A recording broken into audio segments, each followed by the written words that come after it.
welcome to our latest Shout Big Talk. Thank you very much to Instinctive, who are such kind hosts. We've had a big talk here before, and I'm sure you'll agree they are fantastic hosts.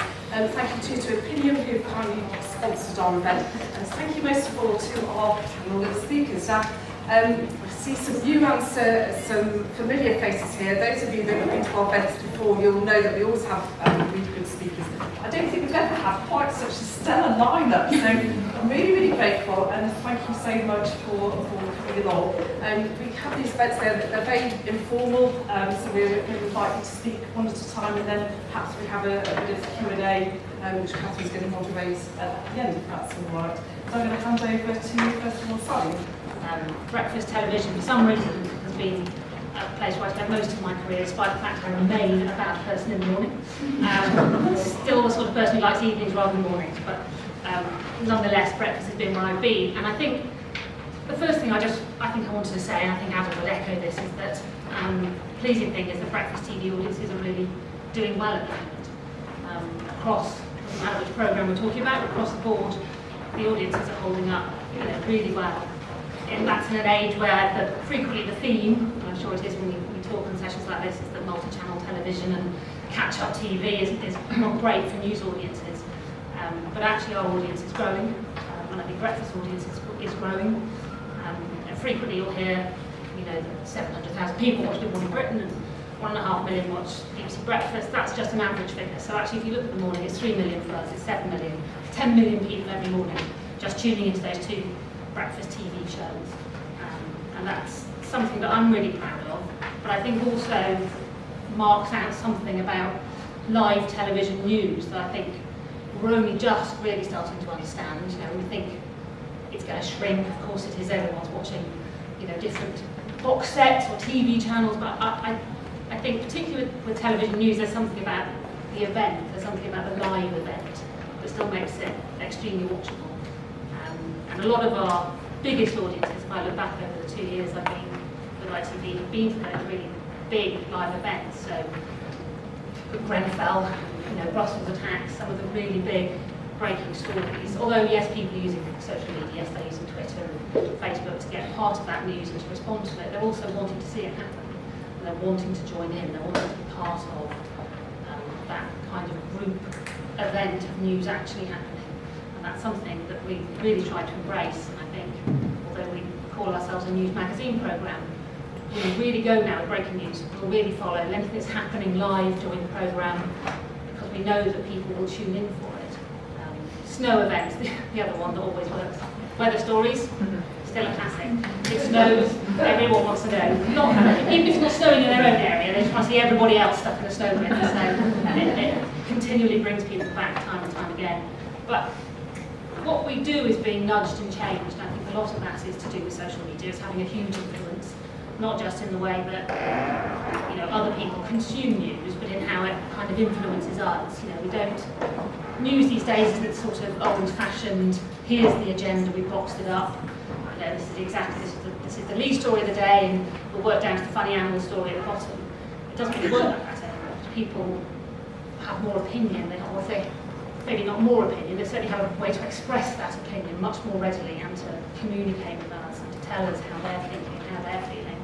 And I think that does affect our choices. It affects what we put on there. It's much less us telling people the news, and increasingly, certainly for us at Good Morning Britain, it's about having that conversation and having that two-way conversation. And it's very opinionated. It's very heated at times. Brexit has certainly seen that. People will wildly disagree on social media, and that kind of pushes slightly into our agenda and how we cover it. And I think it makes us challenge some of the assumptions as well that we might have had as journalists, some of those kind of standard norms that everyone will see it this way, or if we tell them this fact, this is how they will react. And quite often it's not how they react, and they react really differently. So I think it's interesting for us as journalists how we react to that. There used to be, I think, a much clearer line about what was acceptable in broadcast media. There was a day when you weren't allowed to put Gerry Adams' voice on broadcast at all. You had to dub him. It was just, all those things. That line is moving. That line is changing. What is acceptable and not acceptable. has shifted. Whether that line even exists anymore, I don't know. Across the broadcast spectrum, you can see people doing much more challenging TV. If you look at something like Farage debate, which rages frequently, probably more so for the BBC than it does at ITV. Should you put him on? Should you put him on as often as you put him on? The 2015 general election, when I was working for the BBC, he had no seats in Parliament in UKIP. He didn't have a representative, but they were polling at 16, 17, some cases 18%. Some parts of the audience think that means we should put him on lots. Far more than Liberal Democrats, they were polling much lower. Some half of the audience think you shouldn't have him on at all, and that by putting him on, you're giving him legitimacy that he wouldn't otherwise get. So how do you kind of balance those two things out? One of the big things for me at GMB just after I joined was putting Tommy Robinson on. Not a person who personally I have great feelings about or certainly agree with in any way, but it was shortly after the North London mosque attacks, and he was part of that story. He was part of, I would say, you may disagree with me, and some people did, that he was cited as being one of the reasons why that guy did what he did.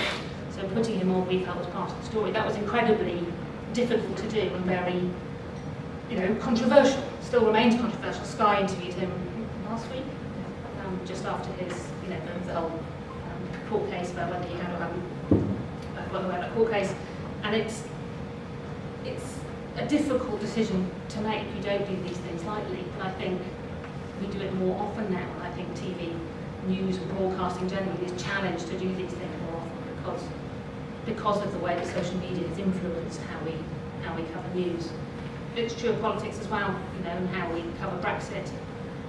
At the same time, politicians, I think, are slightly less keen to get involved in that debate. I think there's more media control than ever, certainly over ministers, shadow ministers.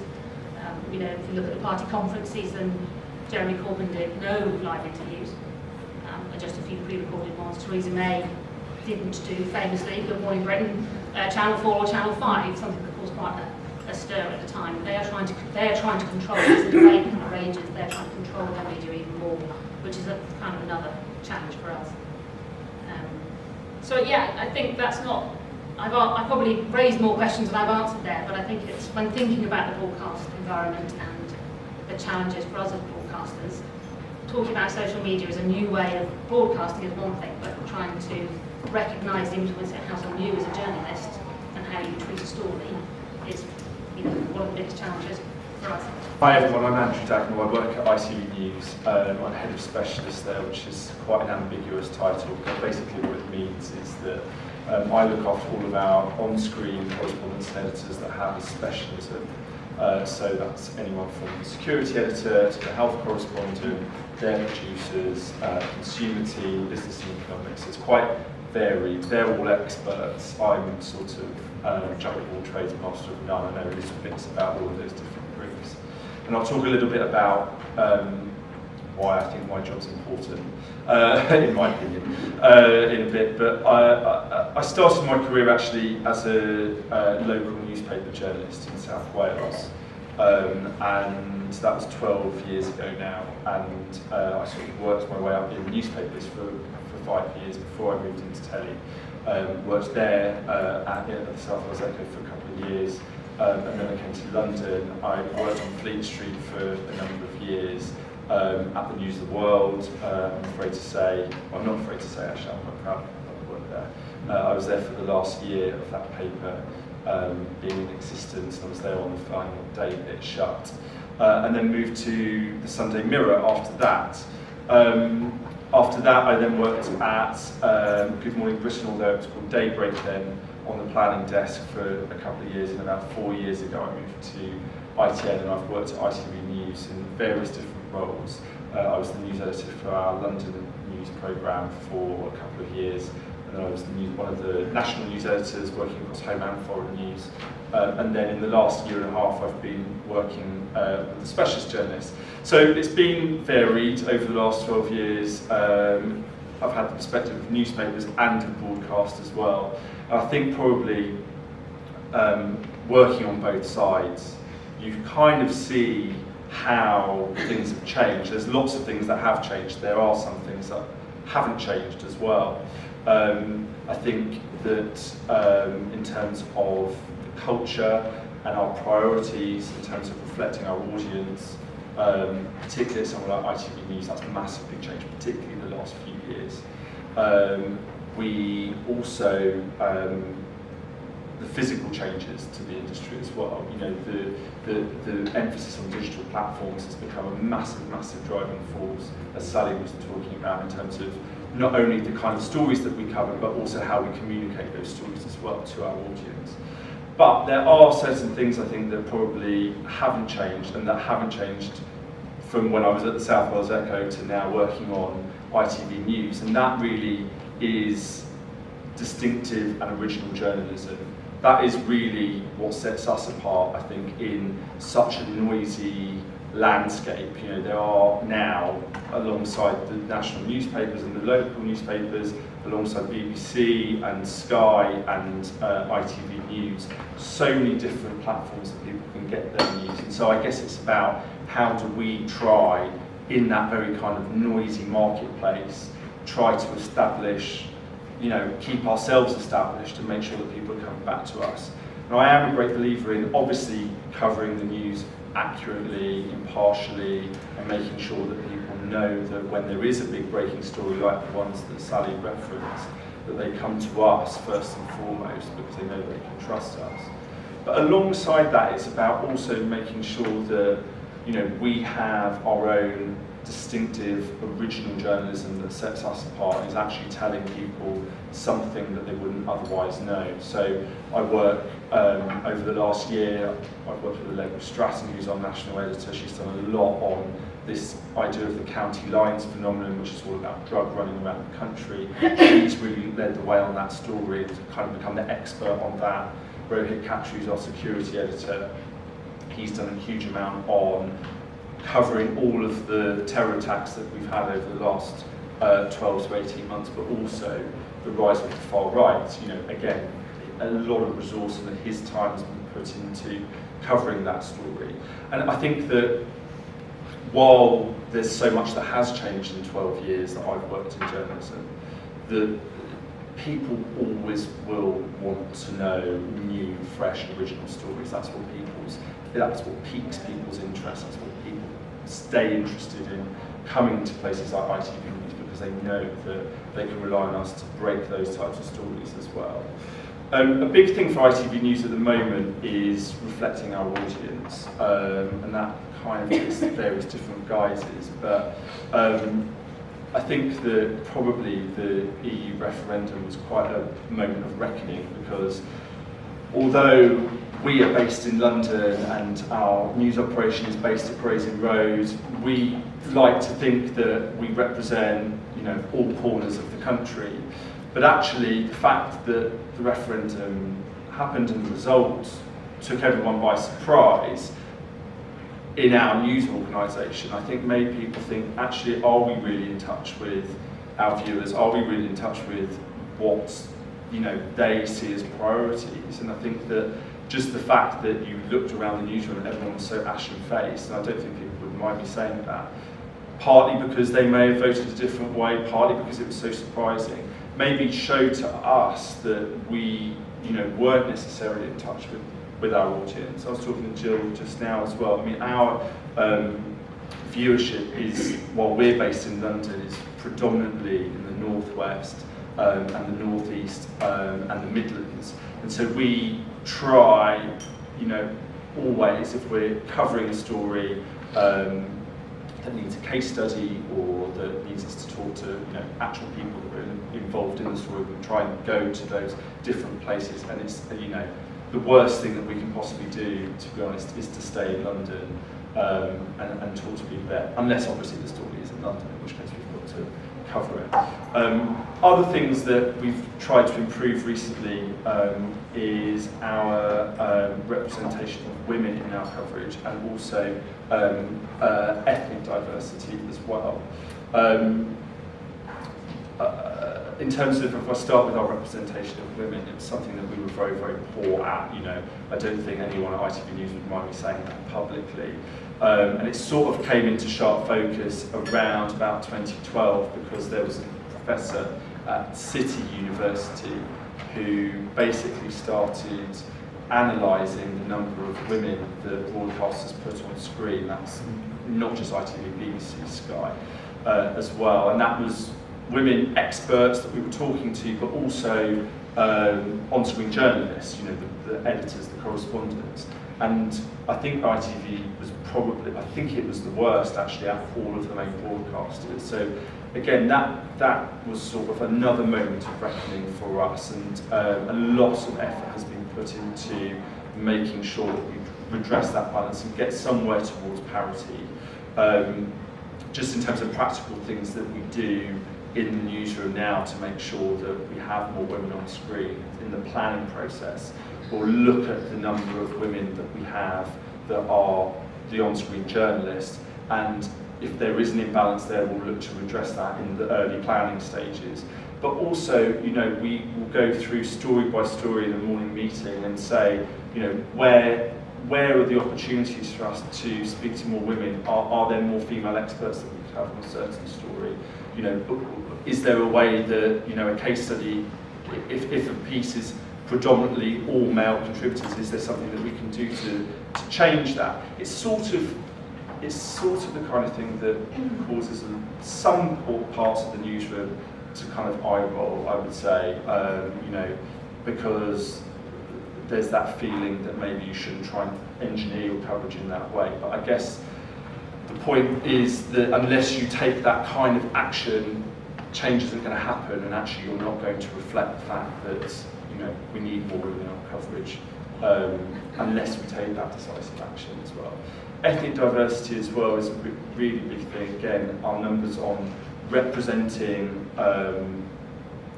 you know, the population, which is somewhere I think 20% ethnic minority population in the whole of the UK. We're sort of adopting the same strategy when we phone up and ask for experts. We'll often ask, you know, we'll explain, you know, we are trying to increase the number of ethnic minority people that we have on screen. Do you have any experts that fit that bill?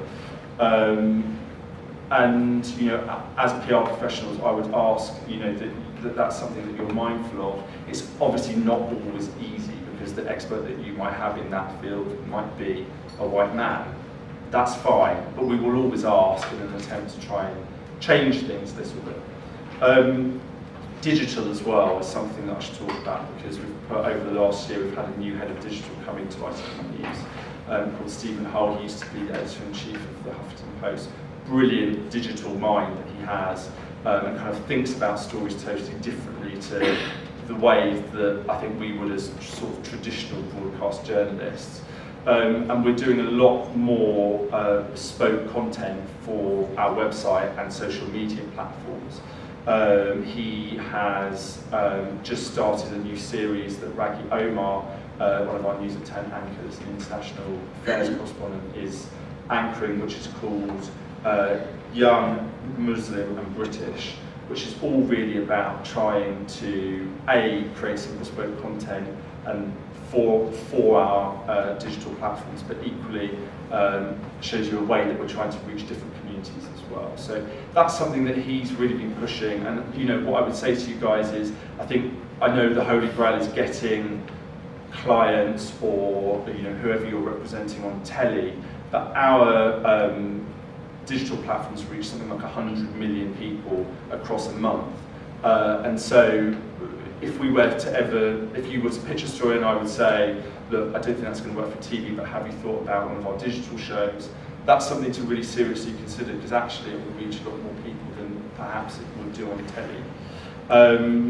So that's a little bit about how we're changing, how things are moving forward. Obviously you can take questions at the end. I have been at BBC now for 18 years.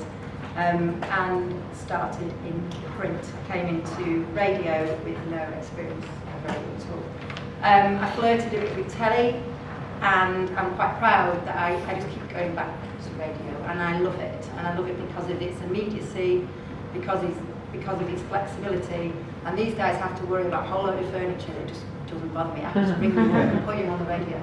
And that's always been quite appealing to me. They were saying, the title of this was Changing Landscapes, and I was trying to think about something quite clever to talk about that, and in the end I gave up because it's, particularly in radio, it is a different environment for audiences for traditional linear radio, particularly in news, and we have a challenge, and it's been openly spoken about. Our Director General has spoken about the need to maintain and retain particularly younger audiences for radio. And that's what I'm going to talk to you about, younger audiences, and how you may be able to help reflect and attract younger audiences, because it's important for us as broadcasters, it's really important for you guys too. These are the people who are going to be the next generation of consumers and people who have access to healthcare, and we just need to start seriously taking them more seriously, I would say. I talk about younger audiences all the time. What that actually means in radio world, in my world, is for linear radio. So turn on the radio and it's just like normal radio, Radio 4, Radio 5. In my terms, that's under 45s. If you talk about digital and you talk about podcasts, which I am obsessed with and I'm going to play with it in a minute, that's younger still. So our digital footprint, when we're talking about young audiences, is under 35s. And we therefore have a very different approach to our different parts of our output.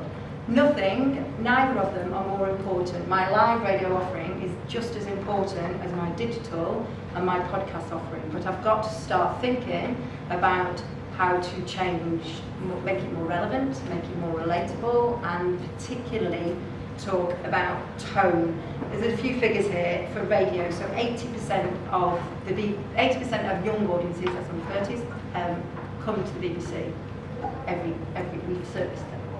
However, when it comes to the radio bit in the last 8 years, they used to spend about 6.5 hours with our radio, and that's everything from Radio 1, 6 music, to 1 extra.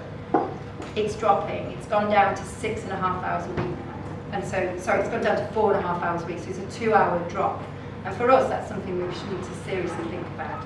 So my whole job at the moment seems to be, how do we get younger people to come to us, listen to us, like us, and stay? And it's to safeguard the future of public broadcasting, is to safeguard the future of radio. So 5 Live, I've been there for the majority of my career. I floated with the Royal Service. I went to something called, I don't remember, called Liquid News for a while. I was a reporter, but I kept coming back to 5 Live. And I would say, as you already said, that people come to us when the news breaks, and there is an immediacy about, as I said before, about radio, and there's a real privilege of our connection with our audience, because for me, when I came in for the Manchester Arena attacks, and obviously that was very, very difficult because it was happening on our doorstep, but in terms of that, we just put people on the phone, people were ringing us, we were putting them on the air, and there's a real sense of connection with the audience, which builds trust. But I mean, beyond that, I would suggest that quite a lot of stuff that comes out of the speakers across the sector, not just the BBC, of traditional news is boring. It's not particularly, it's remote at times. It can be irrelevant and downright incomprehensible. I've just come from an audience research session at News Broadcasting House, and they had this really good slide about Brexit, and we're all trying to grapple with Brexit. And it was kind of, do the audience understand stuff? And I think for the whole of the UK audience, I think the term checkers was understood by less than 9% of our entire audience. And yet we say checkers, checkers, checkers, checkers, checkers. To the point where one of the little kind of, what do they call it, testimonies of the audience was, what is it? Yeah, I thought it was a country house, or is it something to do with chess? And I think our responsibility as PR professionals, but also for us, is to really take seriously that we have to, without patronising, properly explain and get rid of jargon in everything that we do. And if as Andrew was saying, if you have people who are experts, who sound normal, who can explain without patronising quite complicated, complex issues, which obviously we're entering into all the climate change stuff with the IPCC report on Monday, and then you've got all the various issues about social care and how we're going to fund that going forward. find people who are relatable, who sound normal, who can explain things really simply. I will bite your arm off, even better if they're a woman. So please find those people and tell us, because they will get on and they will get used. It's a huge currency for us. So I've decided at 5 Live that rather boring, I'm going to try and be fun rather than remote. I'm going to be relevant, and I'm going to just explain, and just presume, not that the audience don't know anything, but that they just ain't got time to worry about what checkers is, what no deal means, or just to take it right down to basics. So really, I suppose the key to all this, and it, for me, has come down a lot. I talk about tone, and I think I'm in quite a useful position with 5 Live in the fact that we are a younger cousin or slightly naughty cousin. We can get away with a lot more and the nature of our broadcasting than maybe my big sister would on the Today programme. And I do have very close relationships with the Today programme. But what we've understood about young audiences, and we're still learning, is that actually they want something that's a bit more irreverent. They would like to hear a bit more presenter edge, and they want to feel as if they're part of a conversation, an intimate conversation, where they feel as if they're valued and their opinions and life is reflected back at them. Where we've really played and genuinely played and had brilliant fun on 5 Live is with podcasts. Podcasts are exciting, and everyone's got a podcast at the moment. Everyone's doing a podcast about everything, and it's great. Whether or not they're successful is quite hard to say, because obviously there's lots of commercial sensitivities and people aren't open about their downloads. But at 5 Live, we've really gone at it, and we've been successful in the space. So I just thought, because I'm audio, I'm going to play you a couple of my podcasts. Not mine, that's a little bit over the top, but a couple of 5 Live successes. So if you might have seen a colleague and friend of mine, Rachel Bland, who died relatively recently of cancer. She did a podcast called You, Me and the Big C, talking to 2 women who also had a diagnosis of cancer. So that's the first one you'll hear. And then the second one you hear, which although it's completely different, is very, very similar, is the Monday Night Club, which I absolutely love, which is our, Mark Chapman with 2 of our brilliant football people, Ian Wright and Chris Sutton. Poo cancer, which I'm cancer. I have the Guyana cancer, isn't it? There's nothing pink about my cancer, it's just brown. So I'm 36 years old.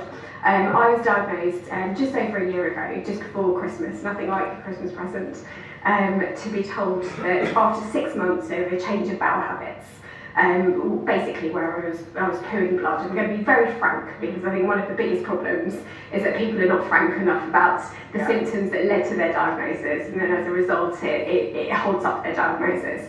So I was pooing blood and eventually got diagnosed with a 6.5 centimetre tumour up my bum. I'm somebody who has a history of health paranoia. Yeah. So you go through these cycles of saying, I'm just going to go and get myself checked out. You know, it's nothing. I was 35 at the time. I'm working out. I'm tired because I'm a mum of 2. Of course I'm tired. Everybody's tired. And then suddenly the world changes, and it literally falls out your arse then, doesn't it? Literally it falls out your bum. Falls out your bum. BBC Radio 5 Live. Do you know what concerns me though, Ian? No. Hello everybody, by the way, welcome to the pod. Nice. You know that some people can, they start off down to earth, and then when they start working in the media, they go a little bit, big time. Yeah, who are you talking about? So, they might start off, when they first, say, start drinking coffee, they'll just have a normal white coffee. Yeah. And then maybe they go a bit more media and they're going into meetings and they might go latte. Yeah. And then when they get really media and above their station, they start having soy lattes. Don't tell me something you are having soy. Because they're more healthy, aren't they? Imagine soy latte. You're a centre forward for Blackburn and Chelsea and Celtic, and you act the hard man and everything. Nobody can mess it, and then all of a sudden you go into the media and you're having soy latte. I'm trying to save the world. What, by drinking soy? Yeah, it's important. I like it. I like it. Are you happy? Do you know what happens? Do you know what, I mean, you get lubes if you drink milk, don't you? Well, Do you? Well, I drink milk and I got loops. I drink milk and I drink milk and I've got lubes. Can you milk me?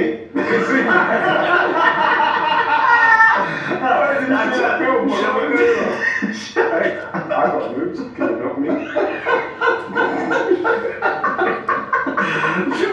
Should we end this now? Yes. Guys, you two milking each other, let's play the pod. Haven't you seen it? That was Robert De Niro film with Ben Stiller. It's the Meet the Parents. Yeah, Meet the Parents. And he says, well, anything that's got nipples, you can milk it.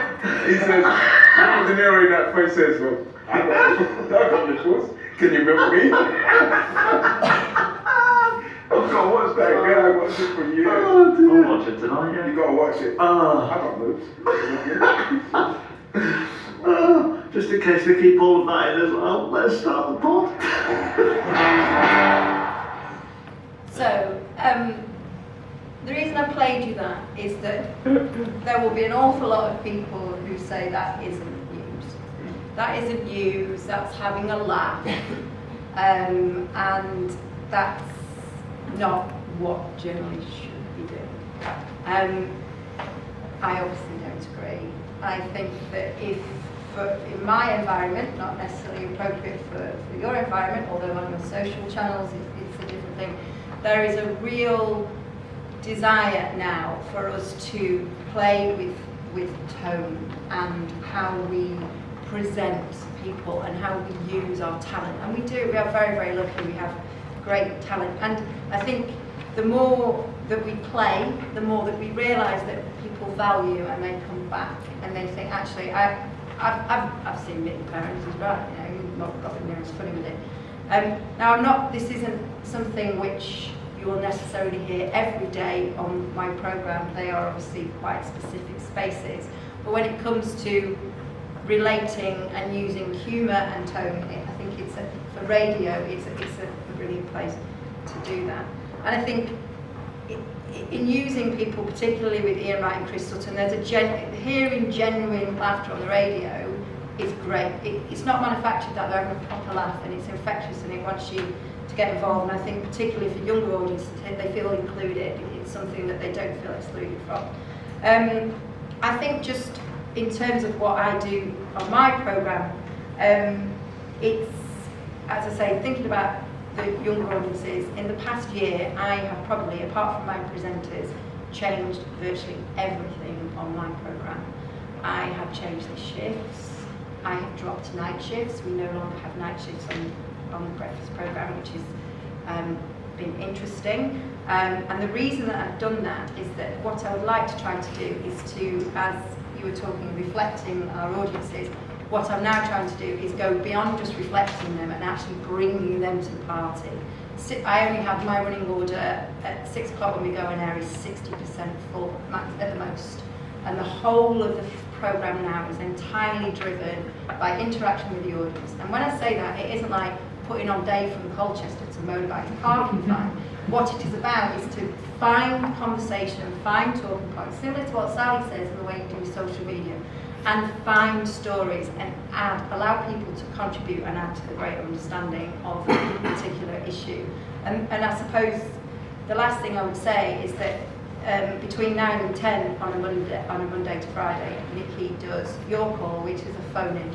And it's much derived, it's not seen as a particular phone-in, it's all ranty and what have you. Actually, if you get the right topic and you are able to use Nikki's expertise in bringing people to the radio, and he can ask some pretty personal, quite almost very intimate questions, not about privatising anything, but he can really ask very searching questions. You can actually come to a greater understanding of the subject. And a couple of examples to leave you with was that we spoke about opioid addiction last week, and we just happened to speak to one of our listeners who texted in and told us about problems that she's having with painkiller addiction. Oh my word, we just opened the phone call They opened the phones at about 8:30, and people were just ringing in their dozens about opioid addiction, how they were buying it off the internet, and this extraordinary, like, unregulated world of this woman who called in, she was on 100 pills a day because of the opioid addiction. And, you know, and we're going to follow that now, similar to you, we're going to follow that now, we're going to look at regulation. So I think in terms of our news gathering source, it's kind of trying to find emerging trends, which you can help us with, and then, but that are genuinely happening in people's lives, and then hopefully bring that to the radio, and eventually making something good of it. Hopefully we will look at pain addiction in the future. The other one we've done as well, which has definitely shown a bit of a tipping point, was about the use of people self-medicating with cannabis. It is an extraordinarily large number of people who are doing it now. And they ring up and they tell you that they've got their dealers, 80-year-old women buying cannabis from the local dealer down the street. There's an awful lot of stuff that's going out there, which at the moment traditional news gathering isn't tapping into that. And so I think the privilege of our audience connection is second to none, really, and a long way to continue. It's interesting, isn't it, like a BBC and ITV sitting here saying the same things about the audience and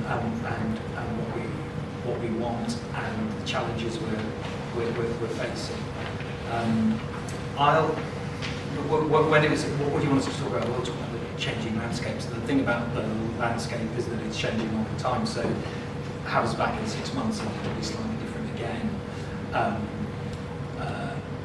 I will take the opportunity shamelessly to echo what Sally said about the good old-fashioned TV audience in the morning, because I know that there are influential people in this room who might be thinking about where to place clients and political campaigns. But Sally's right. There's kind of 10 million people watching me or her in the morning, and God, that's a lot of people. That is a lot of people, and it's a frustration of both of ours. That the way that is reported, audience figures are always reported in newspapers around average audience, which is just the number of people who might be watching at any time over 3 hours. And it's in our case that's about 1.5 million. But it's not how many people are watching. And for us, there's somewhere between 6 and 7 million people tuning into breakfast for a few minutes, at least a few minutes every day. And that is a huge, albeit older, audience, but it's a massive audience. And in America, breakfast is king. Breakfast television is king, and I think it kind of is here as well. But our bosses haven't clocked it yet. So I don't underestimate breakfast, and traditional radio, breakfast is the big thing, and we are going to be on TV as well. Sally's also right that you just need half an inch of snow. Be brave for half an inch of snow, and that's Whitetown. So that will double or treble your audience, it really will. And it'll also double and treble the amount of complaints we get about why are you going on about the snow. It's only half an inch.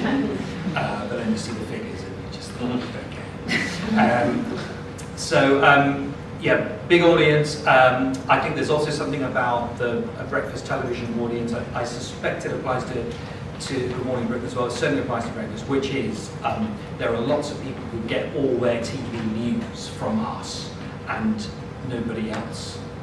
So again, those are called that's called unique reach in the jargon, and so breakfast television reaches the parts other news doesn't reach, and it's very useful to both of us, I think, in the kind of the sort of getting our presence and our status in our organisations. Those unique viewers are very important. Those are underserved people. I think what is clearly changing is that for us, we've got an older audience which is watching for longer. That's a good thing. But the thing that is changing about, I think, breakfast viewing is there was a time when you're kind of competing against people walking the dog and getting the kids ready and all the rest us, and now we're competing against the first thing they're doing, which is going to their technology and not reaching for the on-off button of a TV or probably even a radio as well. So the first thing they're doing is checking the technology. Luckily for us at the moment, it also looks like they'll eventually switch to telly on as well. And so we are a kind of companion piece to this morning download. And that's great news for us, because I think at other times of the day, the kind of time shift button means there's no appointment to view. But for breakfast output, we figure in people's routines, and so we can be on in the background. I think I've seen some research which says only 12% of our viewers are actually watching the programme and doing nothing else. So they're doing other things. So we're looking for material and output which is going to catch the eye and draw them in and make them just wait that little bit longer before they have to leave the house or do their thing. And that material will be material that connects with them or engages them in some way. And it may be a brilliant picture or something the presenter's doing, or a story that matters to them. Finding stories that matter to them, rather than a kind of readout of the diary. And that's one of the things that we're searching for all the time. I think that changing audience habit is also why I'm quite relaxed about TV competition. And it is good that Good Morning Britain is there and is I think a very different programme to us. That's good for the audience. But that sort of sofa wars newspaper narrative,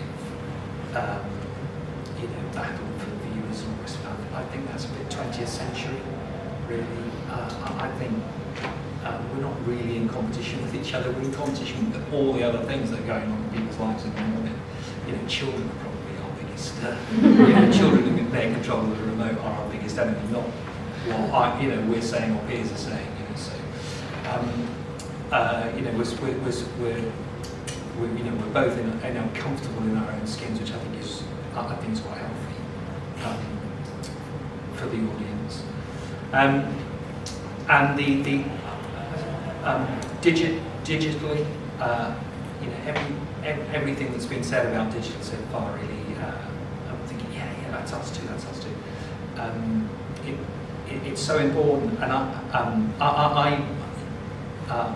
I'm struggling to understand some of it and get my head around it. The BBC Breakfast Facebook page is at its busiest at 8 o'clock at night. And it's like, oh no, what are we doing now? So we're this TV programme, yet the Facebook page is kind of at its busiest night, and you think, well, that's quite true, we can do that. Except that changes everything about your resourcing. So am I going to put people on different shifts so that we can meet that kind of thing that's happening in the evening?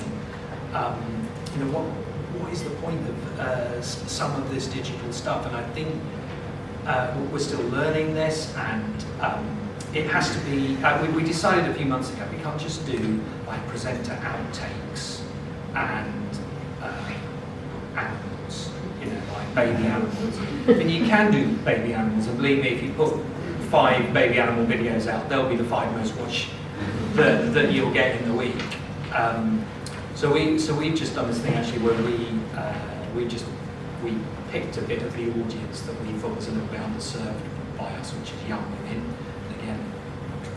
Young is anything under 40, we work with some colleagues in there's a lot of tech types up in Salford, and we've been working with them to come up with a sort of playlist for younger women, and we work now to that playlist to target that category, and that's meant we've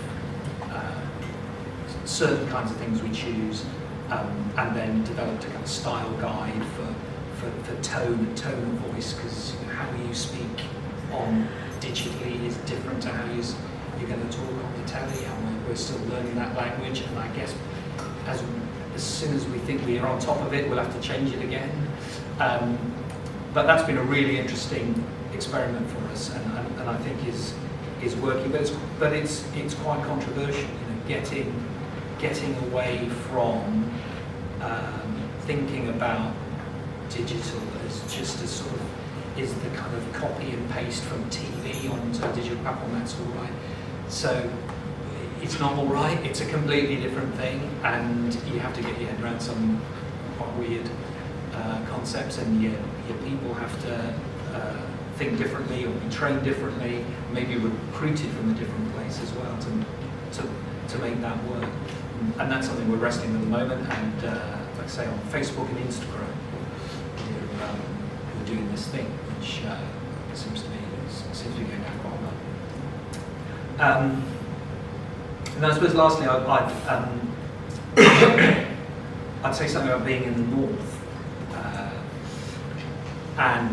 So this goes to kind of what Andrew was saying a little bit, and I was thinking about, so BBC Breakfast moved to Salford in 2012, and I was a big part of that move, and I think at the time I was saying, and the BBC was kind of saying, it doesn't matter where we are, and I think we said that because we were trying to take the heat out of it, because there was a lot of shtick about who was going, who wasn't going, and all sorts of kind of sort of press narrative, and indeed within the BBC, and so that we had this sort of nothing to see here. It's all going to be fine. It will just be the same. It doesn't matter. And technologically, it turns out it didn't matter. You can do anything anywhere these days. But I think now we've been much bolder about saying, it actually does matter. It really matters where you are. It matters that the BBC's biggest newsroom outside London is there. If we're going to do some of this stuff, listen to our audience, connect with people, put new voices on. There's a little bit of, we've been forced to do that, and as well as wanting, and it really does matter that we're there. And I think we're seeing it and hearing it, and we're different as a result. And we're much kind of prouder about being up there. And you know what? It really isn't that far. I know it's a bit of a faff if you've got someone saying, "Oh, I really not going there," but it's really worth it. If you can get to my audience and Jill's audience in one go, it really is worth travelling. And you can do every single BBC local radio station from the little kind of cubby hole in the reception area as well. So actually, you can get to the whole of the UK, and it's not bad. It's actually, if you've not been to Media City UK, it's quite an impressive place, especially at night. They call it Manhattan. It's all lit up and neon, and it looks good. It looks good at night. Yeah, just keep your windows well. No, it is good. It's really great. So come north. Don't be put off by the Virgin trains. It really is worth it. And it's absolutely the right thing that you've got a massive bit of daily news output up there, because quite often news and current affairs analysis is just where your kit and your people are. And it doesn't half help if your starting point is away from Westminster bubble. Just helps you kind of nudge you over. Of course, you have to be there as well, but it changes the kind of the perspective and stuff. So yeah, north a good thing. Audience big. Search for new voices. Those are the messages. What was the other? New digital language. Digital language. Yeah.